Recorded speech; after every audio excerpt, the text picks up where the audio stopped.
GM, that's how we greet good morning here in Web3. Welcoming you to ATTN.LIVE, where we amplify your voice for the future. We are going to go over the following steps to help you use ATTN.LIVE wherever, whenever.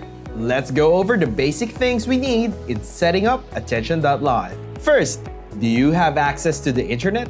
2. Do you have an internet-ready device such as a mobile device or a laptop or even a desktop? If you answered yes to those 2 questions, we're ready. Let's get on with the first step, setting up your account.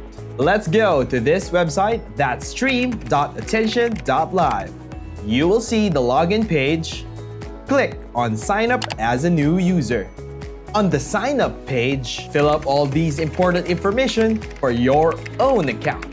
These are very important in setting up your own account. Create a strong password.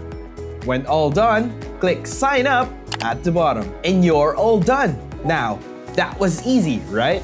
Check your email for any confirmation and continue watching the next videos for more. Because owning your content in Web3 has never been this easy with ATTN.LIVE. Stream now at ATTN.LIVE.